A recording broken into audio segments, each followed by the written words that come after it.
Welcome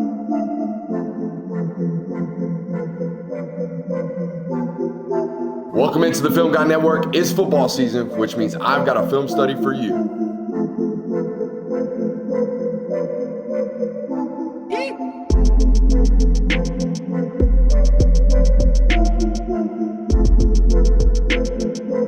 What's up? Really like that. You really like that?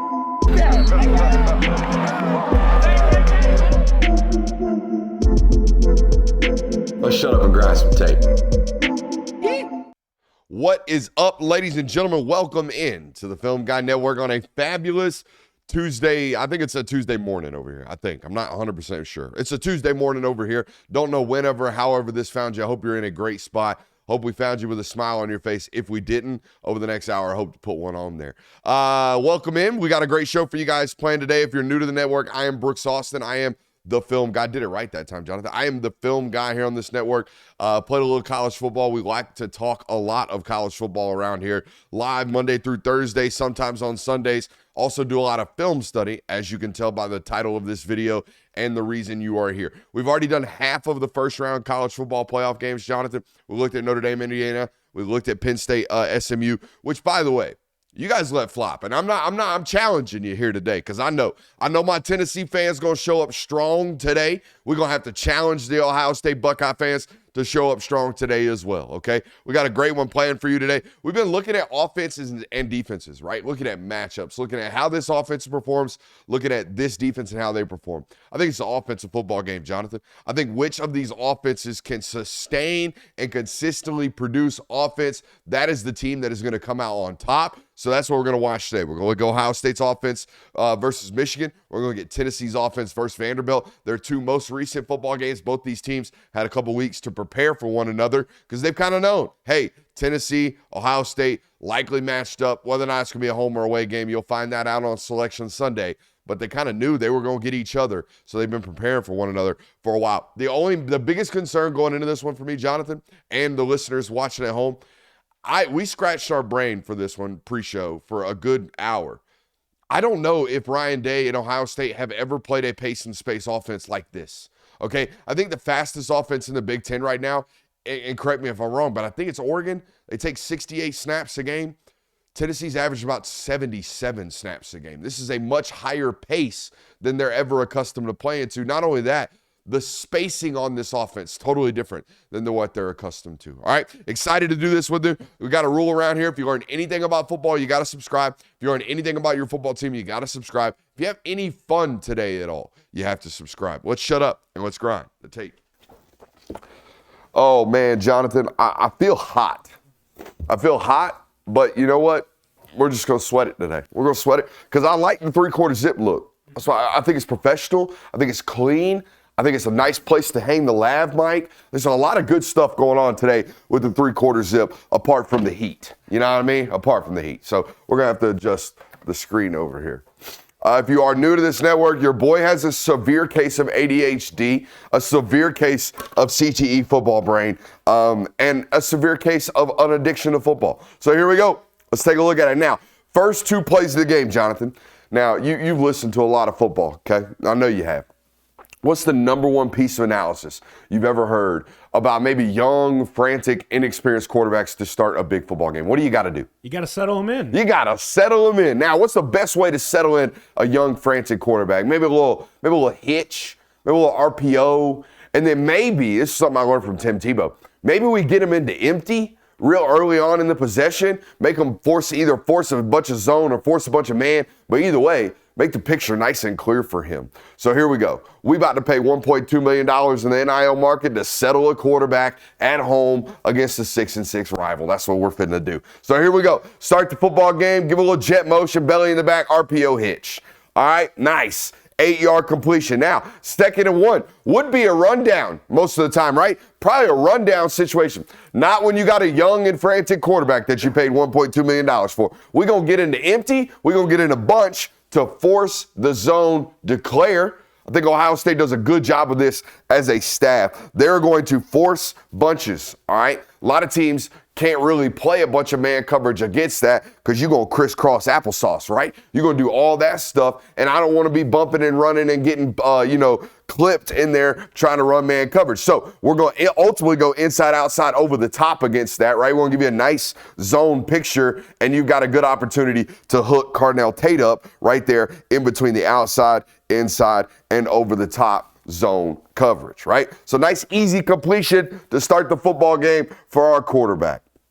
Now, Jonathan, my question, if I'm a Tennessee fan today, or if I'm a Tennessee fan going to this football game, can my two defensive tackles play anywhere close to Mason Graham and my man Mozzie Smith? Is it Mozzie Smith? Will you look up 78's name from Michigan? I think his last name's Smith. Nonetheless, 78 and 55. If you can play half as good as them, I think you're going to be pretty good. Hey, we're in pistol. We're playing wide zone out of pistol. No doubt about it. Everywhere we go, we're playing wide zone out of pistol. Here we go. Stretch, wide zone, all right, against this football team from Michigan. And look at these D tackles, man. I want y'all to look at this from the wide and look at these guys run horizontally without giving up any type of displacement right here as a defensive line. Watch these four guys, okay? These four guys are going to travel this way down the line of scrimmage without traveling this way up the field, okay? That's the key to stopping wide zone. Can we get horizontal, just like this? Can we get horizontal, stretch the play with them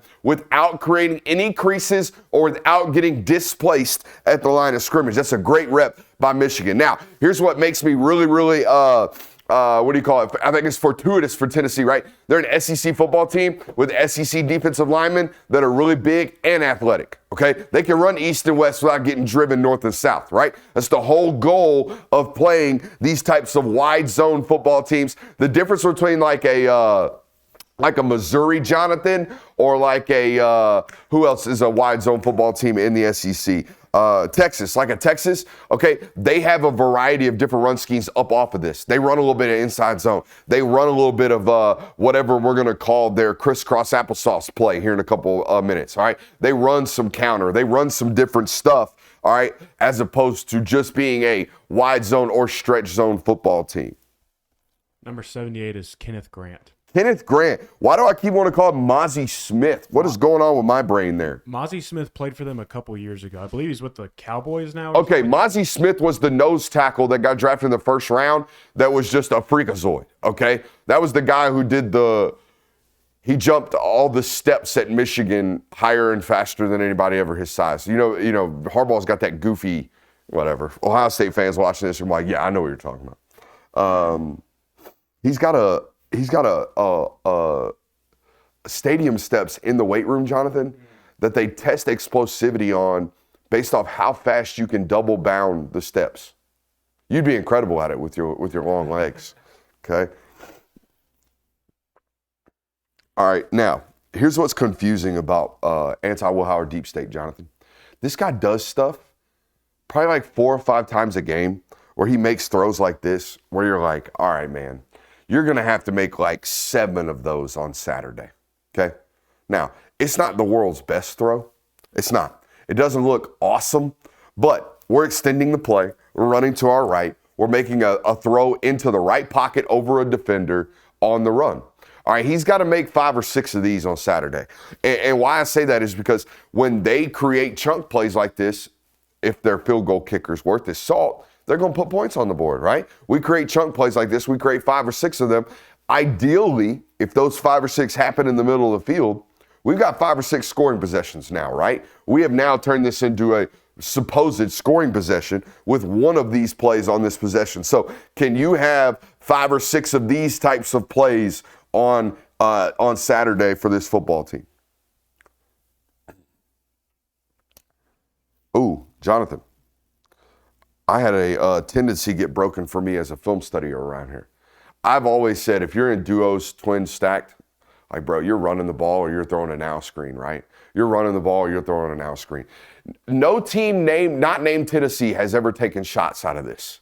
That's what I've always said, all right, on this network. Well, here we go. They're playing Tennessee this weekend, and they're taking shots out of this, all right? All they're really trying to do is get Jeremiah Smith, okay, one-on-one with this flat-footed safety, and they're going to get it. And they're going to draw a PI because of it, all right? Now, when you go play Ohio State, you're going to have to cover number 4. And that's for the next 2 years. That's this year and the next 2 years. You're going to have to go cover number 4. Now, I would rather it be this way. They give up 2 PIs in this first half to Jeremiah Smith. Tackle the sumbitch. Do not let him score. All right, tackle him because they're not going to be elite in the red zone against a great defense. Matter of fact, he might damn well turn it over in the red zone. I think he did in this football game, okay? So just tackle him if he gets behind you because they're more than likely taking a shot at you. Now, I told you, how about this for a run scheme, Jonathan? How about this for a run scheme?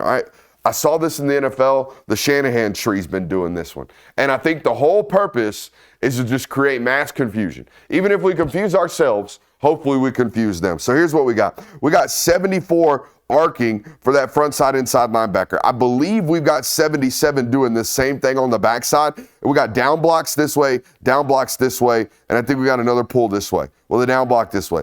We got down blocks, pulls front side, back hitting at midline. I don't know what we want to call this.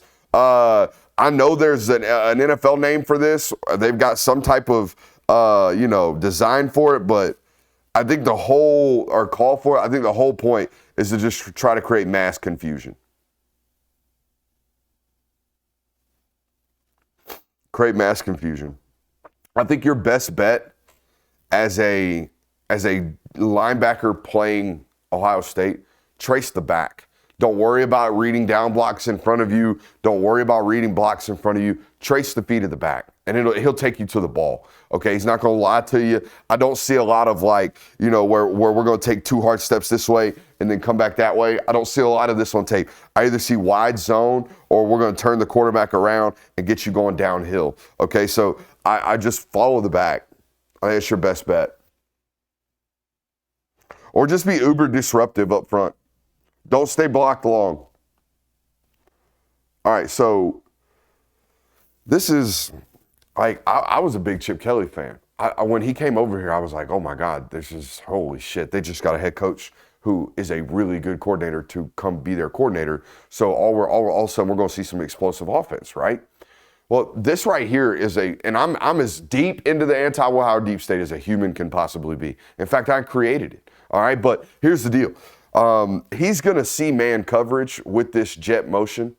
All right, I think they're going to get a check with me at the line of scrimmage. No, they're not. Either way, here's how I know they got a check with me at the line of scrimmage because they call it right here. All right, they get a check with me. He knows he's got man coverage, does the coordinator. He's going to send the jet to confirm the man coverage for the quarterback, okay? Now set hut, all right, so we send the jet. Now, here's the man beater. First of all, don't like how we snapped it with him way out here because we're trying to get these two guys to rub. They're running a vertical here, and then we're running kind of an option route from Emeka Egbuka. All right, but watch number 7, this DB right here from Michigan. Watch as he travels over, watch him play with great inside leverage. Okay, so he's got inside leverage right now. He's not going to allow Emeka Egbuka to run through his inside shoulder without forcing contact, okay? So there it is, boom. And now we're throwing into a tightly contested play with a one-read system, by the way. Okay, we've got man. They're playing man coverage. We've got a man beater. Here's the man beater. And here's how I know it's a one-man system, Jonathan. Here's how I know he's only taught to read one side of the football because the wide receivers are told they're dead. Watch this on the backside. Watch these two guys. And you tell me I'll play at full speed, Jonathan. Be honest. Tell me if you think these guys are running routes. Like they're running actual, we're in the concept routes. Because I don't think they are.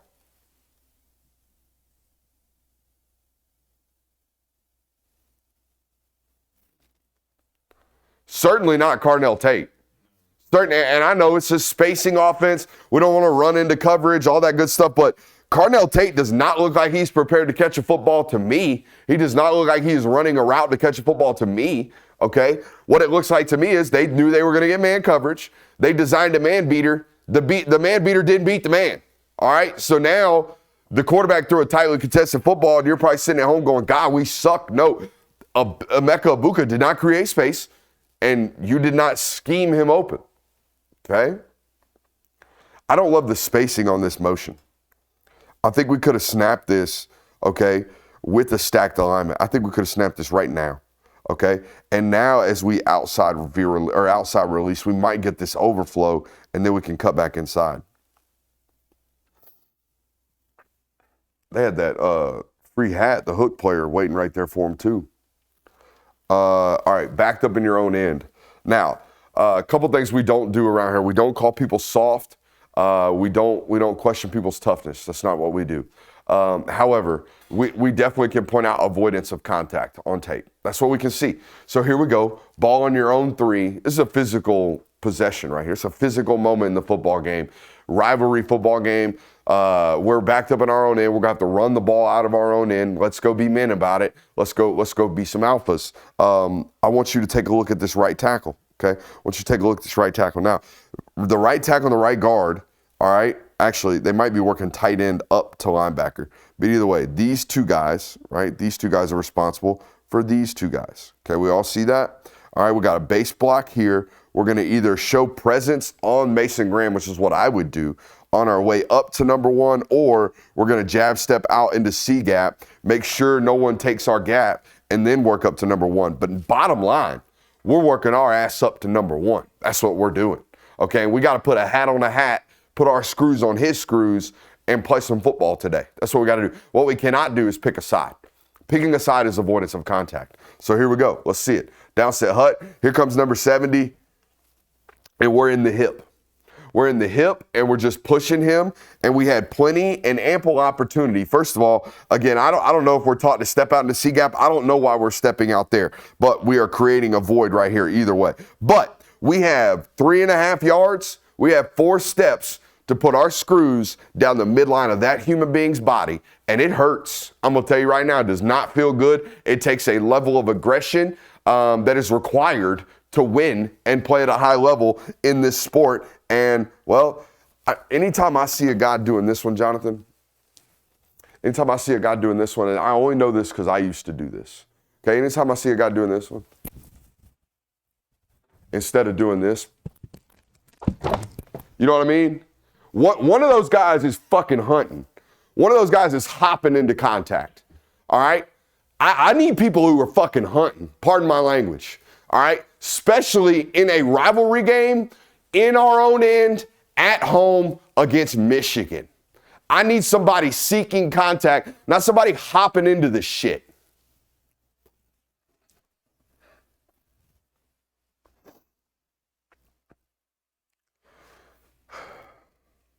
I catch my offensive lineman hopping or taking laps immediately. Now, here's the deal, Jonathan. Their best tackle got hurt about a month and a half ago. I don't know when it was, 71, the first round draft pick, okay? I already declared for the NFL draft. He's going to go to the NFL draft. He's going to play a while. They got a Breyer kid, that number 70, who's now starting for them. And I think Wilkins is his name, number 74 on the other side. 74 on the other side, really good. 3rd round caliber football player. That's about Ohio State's bread and butter at the tackle position. They got 1 first rounder, 1 really big 3rd rounder, and then okay. All right? It's about what they got this year, except for the first rounders hurt. All right? So now they're playing big okay.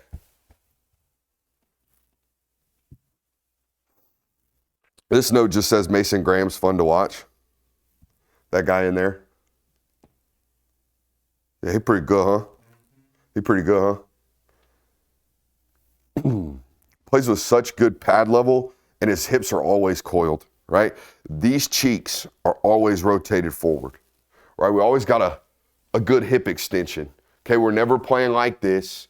We've always got our hips rolled and engaged, and our cheeks are active, right? We're in a nice, clean, power clean position at all times. Mason Graham is. How many plays like that can Tennessee football players make? That's my question. All right, this is the pick. I hate this call. I do not like this call at all, okay? We're going to run against quarters. They got quarters matched back here, okay? So all 4 of these guys against duos, right? 1, 2, 1, 2. That's why we call it duos, okay? Quarters match against duos. Once these guys step up onto these heels or the toes of these defenders, they turn into man coverage. So as this corner gets Carnell Tate approaching him and then rounding this speed out, he's going to click and drive right now. So I don't love the play call. No different than when I saw Colorado run a very similar concept against Nebraska. I'm like, ooh, yeah, ball's late. Ball could be better. Great play by the corner. Hate the play call. I don't think I would ever call an 8-yard out route, backed up in my own end, because we're putting ourselves at risk for this right here, right? Couple things I hate about this It's a mirrored concept too. I don't love mirrored concepts. We got scissors here with outs this way. Against quarters, we're literally running into everything they've got. Okay, we're going to get pushed by him. We're going to get pushed by him off of our lines, straight into the front side safety, straight into the front side safety. Watch. I guarantee it happens to both these guys. Oh, look, there's the collision from this guy. You're not doing your job up at the top, so he's going to get a nice free release on this bender in. Okay, so yeah, he's got room, but no one else does. And I was sitting here last night, Jonathan, thinking like, oh, the ball must have been late. No, I mean, he throws that 3-step no hitch. Okay, watch. 1, 2, 3, ball out. All right. And he's throwing it prior to the break, right?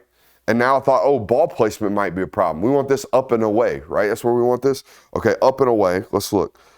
Come on, throw that ball. It's got to be up and away, up and away, up and away. It would have been up and away. Probably missed inside just a little bit, but I don't think the ball is terribly wrong. I just don't love the play call. Also, don't love that. Bama fans watching this, you'll know this. McLaughlin's still having snap problems, Jonathan. Rolled a couple, snapped a couple of them high, snapped a couple of them left and right, and I think the only thing that caused a little bit of timing issues right here is the fact that Howard has to step off the midline right there to catch the football. Now, I know it's a fraction of a difference, right? But there's a fraction of a difference of a result at the end of this play. Just a mega diverse run game. I think it's a speed option. Yeah.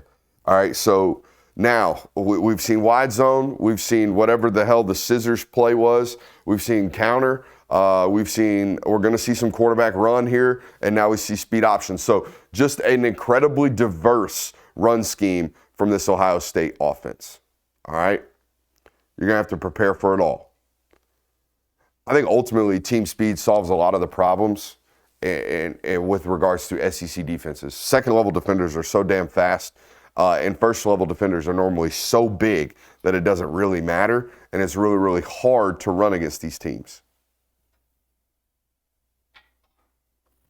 All right, they force zone again by getting into this bunch formation, right? Everybody crowded within, 12, 15 yards of the field. That's 53 and a half yards wide. So we're not going to play a bunch of bump and run here. We're probably going to lean back and play some soft shell zone coverage against this look, as does Michigan. They're playing a little cover 3 right here and do a really good job of disguising it, but nonetheless, you can kind of see it, right? We have underneath hook curl defenders right here, those 3 football players, okay? We have a deep third player, and a hook player. Jonathan, the deep over will always run to grass if we have time to throw it, right?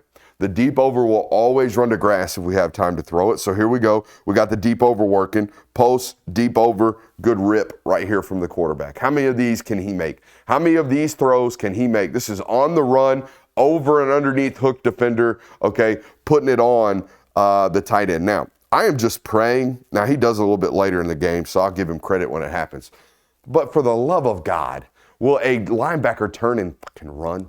Will you turn, find the route, run to it, get your head back around? Please? Well, one of y'all. All this, I'm just going to backpedal into my position. Meanwhile, the guy's running at the quarterback or looking at the quarterback running behind me at full speed, and I'm just jolly trotting out here in the defense. Turn your ass and run.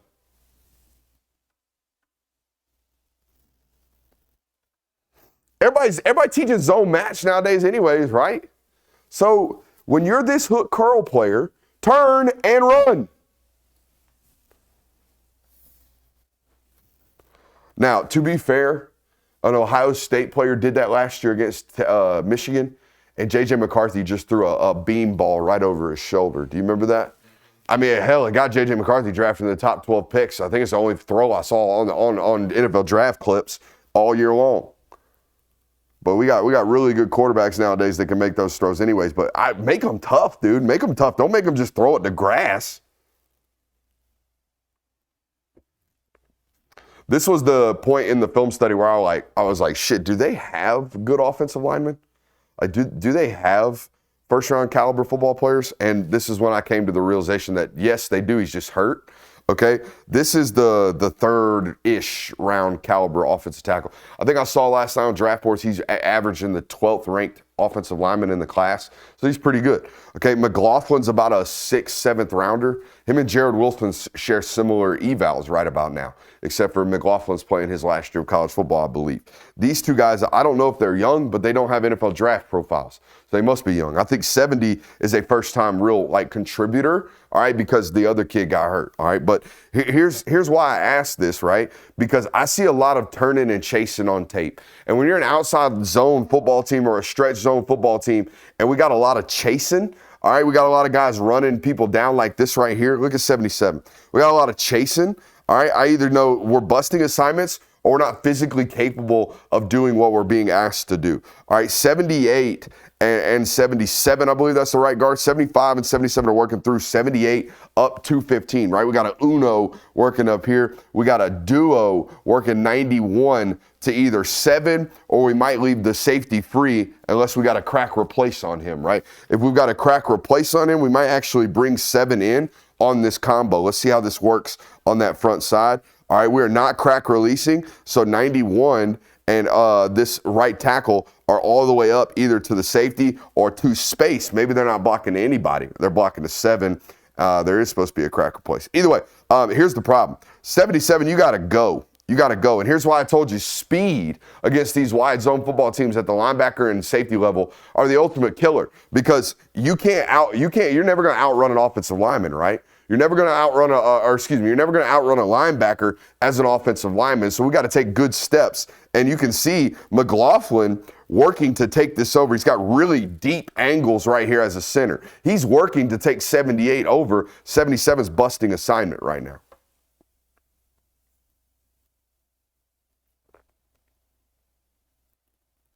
All right, one thing I know for a fact, okay, about this offense at this point in the season, any short yardage critical rundown, 18's getting his head taken off. I am sending bodies at Will Howard. I don't know what the call is going to be, but it's going to be, hey, watch out, quarterback's legs are a threat. Let's make sure we get a crack on him. You know what I mean? Let's make sure we have Devin Brown coming into this football game. That's what we want. All right, so this is a good look at it right here. All right, 3rd and 3, 3rd and medium. Late in the football game, 2-minute drill. They've got to get a couple first downs like against Penn State. They're going to use this guy's legs when they absolutely have to have run game. Okay, so let's play that. Let's be in the box. Let's know, hey, 3rd and 2, 3rd and 3, ball in plus territory. They're in 2-down territory anyways right here, so they're probably going to be running the ball. Let's key on the quarterback's legs. And like Michigan did right here, I hate to say this, but this is football, okay? If he wants to be their primary and most important ball carrier, well, then it's important and primary that we get hits on him, okay? We better crack when we have an opportunity to do so. It's a great job right here by Michigan safety getting a good lick. He is not a defenseless player, okay? We're going to key on his legs on rundowns. We're going to key on his legs, and every time he's in open field, we're going to make sure we get a big crack on him. He's not very twitchy, is he, Jonathan? He ain't going to run away from you guys. All right, he is not going to run away from you. He is big, though, 6'4", 220. So bring your pads. Oh, man. I hate watching this. I hate watching this because I wish teammates listen to me sometimes, too, right? He is screaming. 15's the only one on Michigan's entire roster that watched tape. Because when they get into this bunch formation, I don't know if you can see it from the tight. You kind of can. What do you notice about these two guys' alignments, Jonathan? One's further back than the other, right? Why might that be? Well, they might be getting this type of action on short yardage because everyone is pinned up inside and everyone's worried about quarterback sneak, right? It's a good play design right here from Ohio State. The only problem is it's not the first time they've done this. In fact, for Christ's sakes, it's in their video playbook. It's in their video game playbook. You can get into this formation for Ohio State on NCAA 25. So they must have been doing it for a while. So if they've been doing it for a while, we should be alert, okay? 15's the only one on the field alert, and he's trying to tell everybody they're going outside. He moves first. 28 does not. 28 gets reached. They get the corner right here, run it down the sideline. Be alert for these short yardage situations, all right? They like to do some trickery out of it. I told you I see a lot of offensive line chasing on tape. It's the reason why I would be hesitant to be a wide zone football team. Watch what 75, the center's doing right here. Okay, the center's responsible for running down 15 right now. Now he's got a terrible track. He should be working deeper and flatter instead of more vertical this way. He's never going to run and cut that guy off. In fact, he's going to be in this position his whole entire film. They are in this position way too often. Now, is it the running back's job to deliver that block? Probably the running back's job to deliver the block. But here's the problem with being a really, really diverse run scheme. We do a whole bunch of shit, right? Do a whole bunch of stuff. Well, just because we do a whole bunch of stuff doesn't mean we do all of that stuff really, really well. Okay, we might do a whole bunch of stuff, but we're 70% efficient. Maybe one play our right guard's busting. Maybe one play the back doesn't hit the right hole. Maybe one play the back doesn't press the right gap. Maybe one play the quarterback doesn't pull the right read, right? We've got all of these moving parts and all of these diverse concepts, but if we're not good at them, it don't fucking matter. It don't matter if we're not good at them. So we got to get really, really good at them before we get very, very diverse. And I think that's what Ohio State's struggling with right now. I don't think they're really good at anything on offense. I think they're okay and they're talented at everything on offense, but they're not really, really good at anything. While we're sitting here, Jonathan, I would want to know if Ohio State is in the top 20 in any statistical offensive category. Because my mind and my film tell me they're about 35 to 50 in everything. They're just okay at just about everything. They're not great at anything right now, apart from maybe turnover margin. But even turnovers forced it's kind of a lucky stat. It's not an execution stat.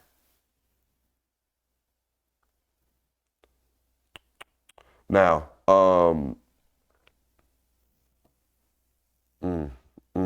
this is their concept right here. This is what they love. Now, they'll do this out of a multitude of looks. They'll do this out of a multitude of ways.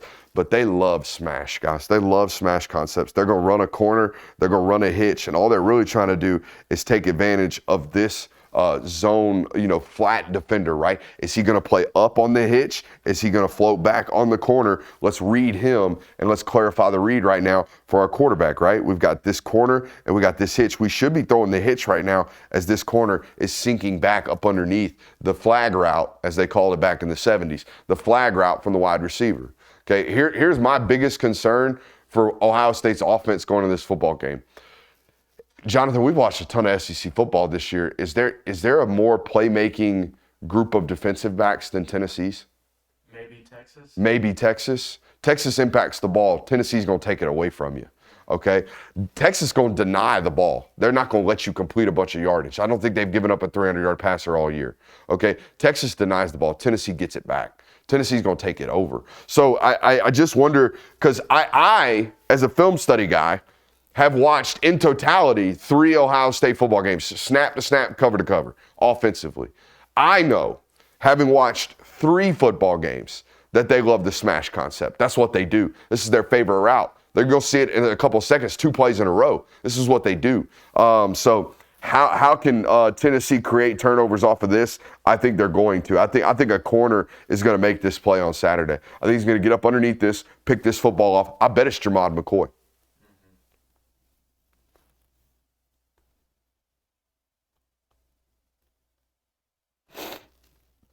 Now, my question here, Jonathan, we're going to have a little spot route coming from the tight end right here, okay? I think they're trying to run mesh Z spot, if my memory serves me correct. Let's take a look at the play.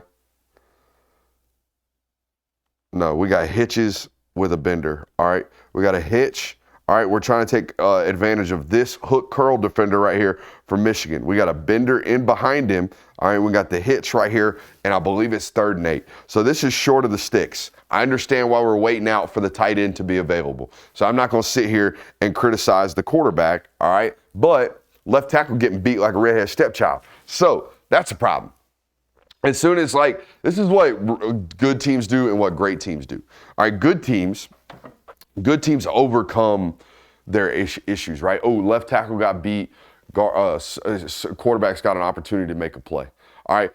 But occasionally when the left tackle gets beat, the quarterback doesn't always make those plays.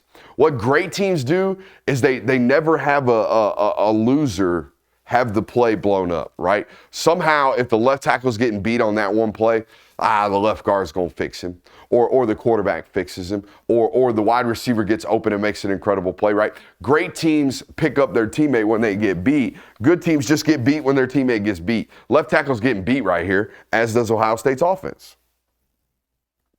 I don't think I said that very cleanly. We still got a whole other side of the ball to look at. We're over 30 minutes, aren't we? 35. Oh, my God. All right. Let's look at this again. Not a great football team. Left guard's busting right here. Left guard's busting on the route or on the concept. They're running wide zone again. All right, trying to get to the right now. Okay, look. Our linebacker, we've already got somebody going to 30. 67's got to peel back right now on 34 and just sink this down, very similar to what the left tackle's doing. The left tackle's not going to continue to run. He's going to sink down on his responsibilities. Look, we've got eyes for Mike 30. We need to be peeling back on 34. And if we did so, look at this, guys. We've got a kick out from this end back here. What you can't see is 77 getting up to 30. All right, the center, McLaughlin's got 26 reach. There's a crease right here that should be running out one-on-one with the safety. Instead, it's a negative 2-yard play because the left guard's out here busting assignments. All right, now, Jonathan, I don't know about you, but I love me a coordinator who morphs his identity. Now, I'm all for you OCs out here that kind of do what you do, right? I'm all for you. And most people thought this guy was one of these, right? Most people thought, oh, this is a spread offense, pace and space. Oh, man, you're just going to have to stop the passing attack from Josh Heupel, and you'll be okay. Meanwhile, 3 years later, I think 3 straight years he's led the SEC in rushing. They run the rock, and they've ran the rock this year better and more physically than they ever have in years prior, ever. They run it with 2 tights. They get guys attached. Dylan Sampson downhill. They're also more diverse in their run scheme than they ever have been in years prior. And guess what? Every single week, Jonathan, every single week, this guy's putting a new little wrinkle into his run game. Every single week, he's just out here doing this one. And I know Tennessee fans, they think like, oh man, this might not, maybe our offense needs to change. Maybe this, your offense is morphing.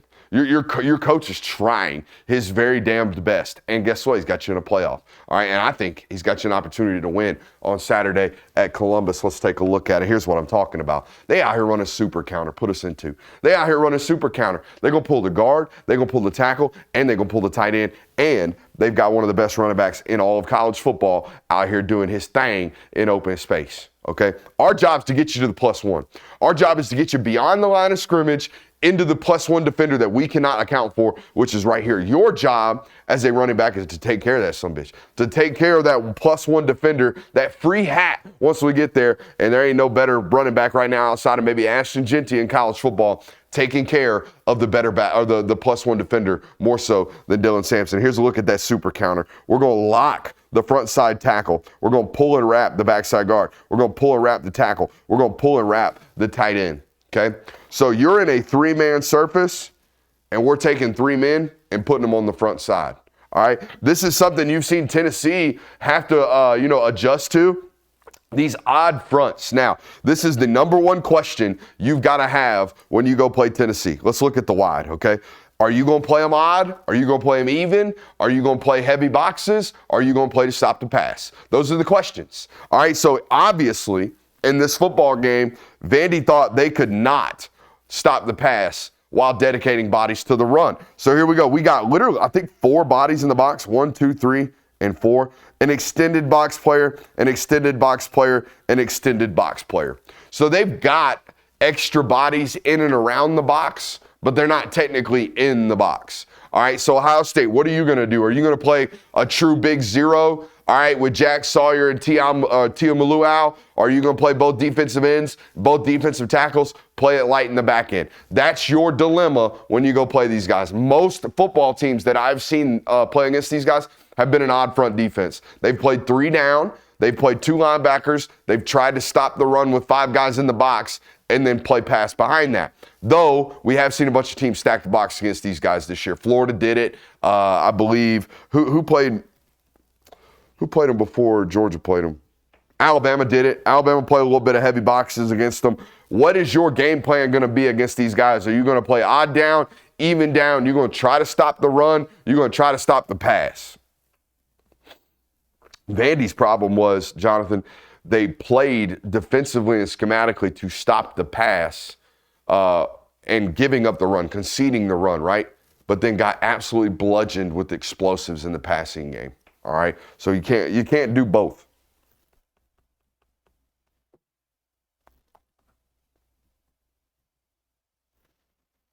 Dig will always run to what? Dig will always run to grass. If I give you time against zone coverage, Diggs will always run to grass. And this is the hard part. And I know everybody runs spread nowadays, but guys, this is the definition of full 53 and a half. You're going to have to cover. You're going to have to spread out, cover, be comfortable playing in a lot of space. Okay? Y'all just got done playing a Michigan team that couldn't throw the ball past the line of scrimmage, playing it in a phone booth. And now all of a sudden we're going to play it on an 8-wide or an 8-lane freeway highway out there on, in LAX. Like, we're going to play it on the widest highway we've got in the country against these guys, okay? Dig will always run to grass. Dig will always run to grass. And you watch this throw, having just watched the last guy, and you're like, oh, I know who's got the quarterback advantage. You know what I mean? From a talent perspective, I know who's got the quarterback advantage. If I go into this game going, hey, one of you guys got to make some throws, I trust it to be 8 right now. Don't you? Mm-hmm. There's a couple of throws in here where you're just like, oh, wow, that's why you give a guy $8 million. Yeah, again, this is another one of those. This is a far more talented thrower. The way he gets arc on these footballs, Jonathan, without changing anything with his motion, in other words, his ability to layer the football is really, really impressive right about now in his age of his career. Right? Like, if you just rip this ball, if you just stand 10 toes and just rip a seed, we're probably going to hit a lineman or a defender in the face, right? Probably going to do something like that. But watch how this ball gets up, and I don't know how it does, right? But it elevates somehow. You see that? A little pop right off his fingers. The ball just kind of goes north. Over those defenders, right into Dante Thornton's face mask, touchdown off an RPO. Now, this guy Saturday, he probably going to be wearing number 2. He's probably going to be a guy that I think is the next Ed Reed. Okay, his name's Caleb Downs. And I got a feeling he's going to sneak in and get one of these, Jonathan. I got a feeling he's going to sneak in, get into the line of where this slant off the RPO is coming off the backside. And he's going to jump up and either put his face mask, tipped interception, or he might pick it clean. I think that guy's that good, okay? He's that instinctual. He's going to be able to play the run fit and make that play right there, I think. Because he studies tape like nobody's business. Which offensive line can hide, or which coach can hide their offensive line best? Watch these two guys. We've got a bust going on right here. All right, so I believe they're working here to here. We're working here to here, which means as a tackle and a tight end, we're digging this end out and working up to number 4. Those should be our combinations, okay? We see everybody's on that arc. We are doubling down out to 29. We're taking 98 into 10. We're taking 96 into 4. Those are our gap schemes. Now, we talk about having 2 hands on the down lineman, 4 eyes on the linebacker when we go and make combos, okay? I want to have 2 hands on the lineman, or the down lineman, 3 hands actually. I want to have the first guy putting 2 hands on, just like this guy is. I want the next guy putting 1 hand on until we can transition that between you becoming the 2-hand man and you becoming the 1-hand man and us working off up to that linebacker. But in order for us to work off to that linebacker in unison, we both got to have our eyes, our 4 eyes on that linebacker. So if he comes, I got to go. I got to go right now, right? As this right or this left tackle, I've got to go. So watch, this linebacker plugs right here, okay? Linebacker plugs, nobody picks him up. It looks like it's the left guard's problem if you really watch this on tape, but if you don't know your combination rules, you're going to end up blaming the wrong guy. It's the left tackle. He's not paying attention. You've got to keep your eyes inside your gap. We give up a negative right there. Which offensive line and offensive coordinator can hide their deficiencies the best? That is the question on Saturday.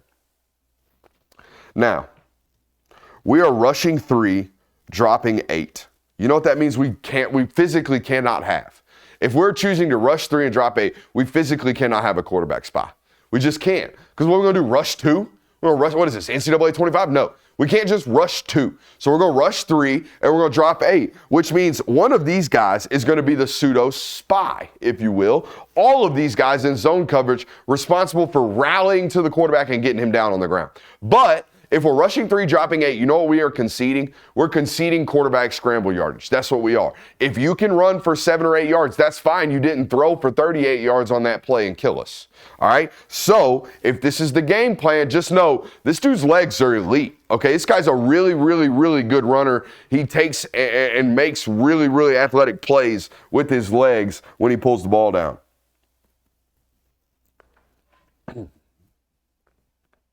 See him clicking through them reads.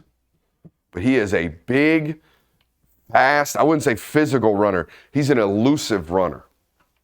Now, Jonathan, I am a firm believer that 1st and 10 runs, 2nd and 6 runs, ball on your own 35, okay, those are schematic and space problems, right? We want to create, with schematics, we want to create as much space for our tailback as humanly possible, right? That's the whole goal of those situations. However, 3rd and 1, 4th and 1, ball on the goal line, ball on our own end. Those are beat the man plays. It ain't nothing about, ooh, can we create some fancy new ISO? No, no such thing. In these types of situations, in these short yardage situations, this is how good is your front 5? How good is your offensive line? Can they beat the 5 guys in front of them? That's it. It's the whole point. That's why I love football. Okay, it's one of the many reasons I love football, because we can get as complex as humanly possible on this network. But in reality, in the game's most important moments, it just boils down to can beat the guy in front of you, right? That's why recruiting is so important. It's why the national title winners have emphasized recruiting over and over again. And here we are on the road. Tennessee's offensive line, 3rd and 1, absolutely stymied right here on 3rd and 1. Okay, you know what that tells me, Jonathan? It tells me we don't have this big-time super supremacy offensive line. Because look at them. They're all on their knees, right? They're all on their knees getting blown up inside the holes right there. God dang, dude, you can't talk football without sounding sus. All right, they're in there on their knees getting blown up in the hole. All right, so that's what we got going on 3rd and 1. So what do we got on 4th and 1? Well, on 4th and 1, we got the same shit going on. We got guys getting blown up, not creating space, defensive linemen getting into our backfield, making plays, getting us up the hell up off the field. So there's this misconception, right, about Tennessee. They run the football oh so well. They must have this great offensive line. They don't. They don't. They scheme around it. They do a lot of stuff to hide these guys, and they're doing a good job of it.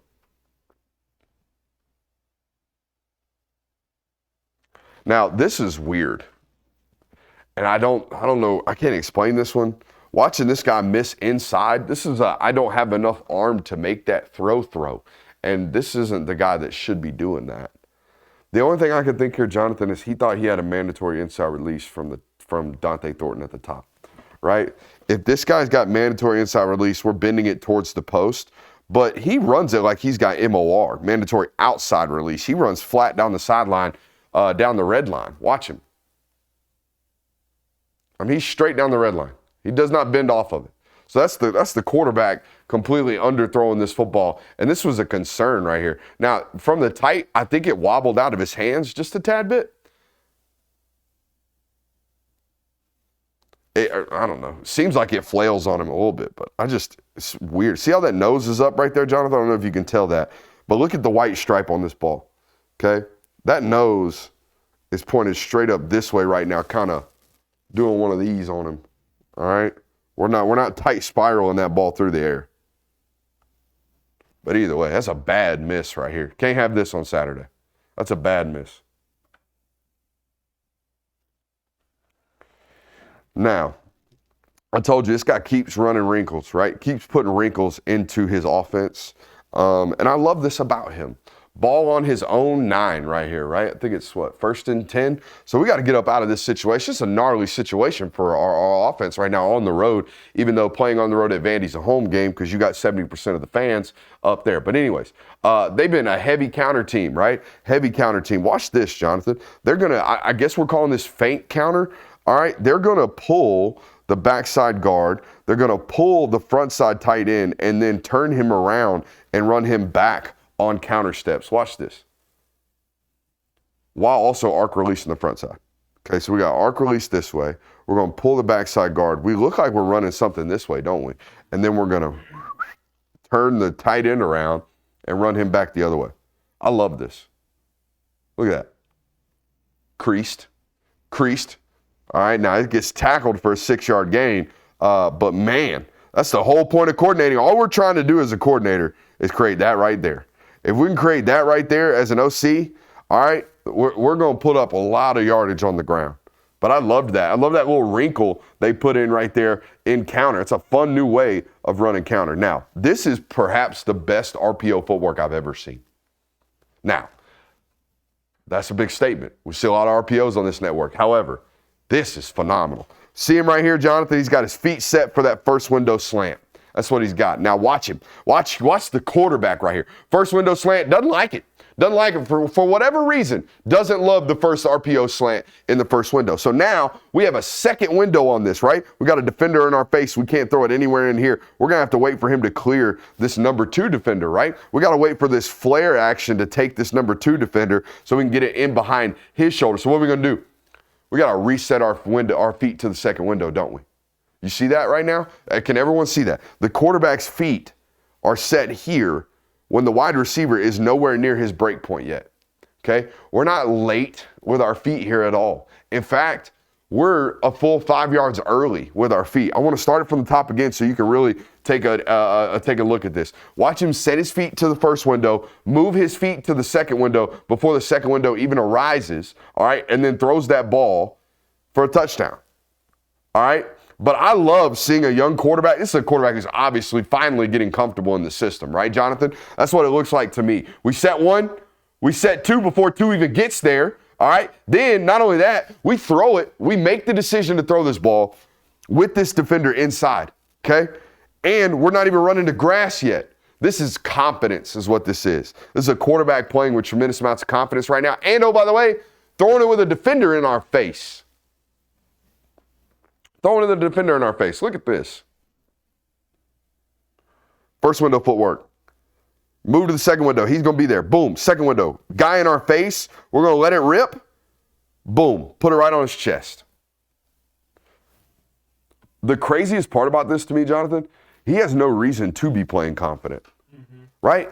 This guy, at this point in this season, this guy's, I mean, they're like averaging 210 yards passing a game. They're like, 67% completion percentage. Deep game, explosive passing attack hasn't worked for him at all. Hell, he's been grinding all year long just to win football games, they feel like. Leaning on run games. And we got guys ripping darts like that? Come on, man. You have to be fast and physical out here. Okay, have to be fast and physical out here because not only are you going to have to turn and run, right, and cover a 60, 75-yard bomb, not only that, you're going to have to play the screen game as well, all right? They're going to run a little screen action right here, all right, and this corner does a good job being physical, doesn't do a good enough job of understanding where he's being attacked right now, and it's outside, okay? It's outside. They're running a bubble right here, backed up in their own end on 2nd and 8. We cannot allow these as Ohio State defense. We cannot allow these to be 8-yard gains. It's something I've talked about on this network for years now. You know why Georgia starts every single practice with Memphis drill, which is 2 over 2. It's what this is right here. We're going to throw a little screen out there. All right, corner, go be a man. Wide receiver, go be a man. Let's see who can win that block point out there. Oh, by the way, number 2 nickel defender out here, go tackle in space. Go tackle in space, right? Why do they do it every single day? Well, because it's an important part of college football nowadays. If we can make these 2nd and 7s, instead of 2nd and 3, we're going to win a lot more on defensive possessions. We're going to win a lot more on defensive possessions. We've got to be great in the screen game as a defense. So how physical can your corners be while also being able to turn and run? God dang it. Josh Heupel, buddy. Hey, Tennessee fans watching, if y'all got people who do not like your head football coach, send them to this channel. Because most Tennessee fans that come here think I'm some Georgia homer. I have absolutely loved studying this offense this year, okay? Because of all the different things they're doing, all the different ways they're finding ways to run the ball, all right? And this is an exact example, right? They've been running counter all day, all year. They've been running counter against 3-man fronts really, really successfully, right? latch in here, pulling the backside guard, pulling the backside tight end, bouncing this. They started the game with super counter. That's what they did. So here we go. We're going to show everybody counter.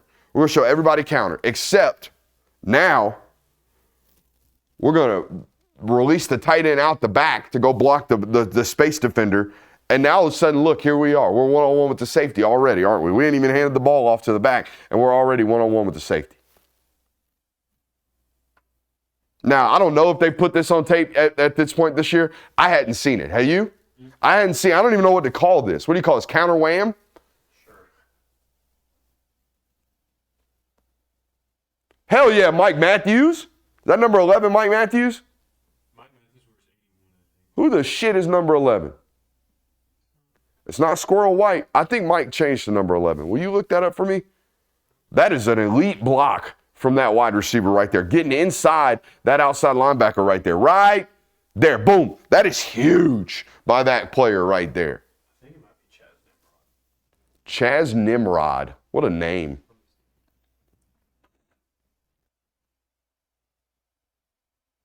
Run and cover. Run and cover. Run and cover. It is Chaz Nimrod. Chaz Nimrod. Hell yeah, Nimrod. Quit being a Nimrod. Got to run and cover. Period. Point blank. There's no super analysis point here. You cannot panic with the ball in the air. You cannot. It's the quickest way to get pulled at Georgia. Julian Humphrey got pulled in this game because he turned and panicked. First possession of the football game, they get a PI. But guess what? You're on the bench. We can't panic today. If you panic, they're going to keep hunting you. All right? So we can't do that. I think Kirby said they break the record every single year for most deep balls thrown and defended during practice week of Tennessee. They sit there all week long and make those corners. I would imagine they have a jugs machine that's just chumping that thing up 70 feet in the air and then making them go play the ball and be comfortable with the ball in the air. You got to, okay? Big time throws, dude. This quarterback can make big time throws. I mean, people all in his face. Now, this might seem like he's waiting for this forever, isn't he, Jonathan? But we got to get to it. We got to get to the sticks. We got to drive downfield and run this hook right here, this comeback, all right? It's 12 back down to 10, and we got to run it here on 3rd and 8. Or this is 3rd and 5 right here. But, man, you're talking about standing in, willing to throw a strike. There is no doubt in my mind who's got the quarterback that's going to make more big-time throws in this football game, right? More big-time throws in this football game. This guy's going to make them. I feel comfortable about that. Now, I know Ohio State's not going to do this because I know who their safety is, and he's one of the smartest football players I've ever been around in my life. Honestly, probably going to go down as the smartest player I've ever been around. Caleb Downs. He's really, really smart. So he's not going to allow stuff like this, but you cannot, down here in this green zone, you cannot lose the tight ends. Okay, they're going to run by you. They score a lot of touchdowns in the red zone as an offense with the tight ends, okay? So we can't get caught up. This front side safety does a terrible job playing the run too hard and lets the tight end run right by his face. Also, another example of a tremendously layered football. A tremendously layered football. Watch this from the tight, and this is the difference. This is what it looks like to have elite arm talent, not just arm strength, right? Okay, because arm strength is standing 10 toes right now and just ripping the piss out of this ball, all right, throwing it up and away, maybe back shouldering this guy, doing whatever it requires. Arm talent is having the ability to get this ball to rise on you like that and then come back down like that. His ability to get the ball up, Jonathan, is really impressive. Look at that. And then back down. That's a layered ball, man. That's what it looks like. All right, let's go to play 49. Last play we're going to look at. We're well over an hour already, aren't we? Just across it. Hell yeah. All right, play 49. They took 82 snaps in this football game, by the way, Jonathan. All right. How many of these can this safety from Ohio State mess with, right? This would be Caleb Downs in this hypothetical situation. As he approaches the line of scrimmage, square-shouldered. All right, can he be back here instead of back here? And can he get up enough to impact this window and at least get his hands on it? Because I think he can. I've seen him do it before. All right, I've seen him make out of this world instinctual plays, just being in the right spot. So can we make this play right here? Okay. Tips and overthrows, but if this quarterback's making these kind of throws, man, you're going to be in for a long day. Jesus. I mean, we're set out here, aren't we? Mm-hmm. That ball ends up getting ripped right here.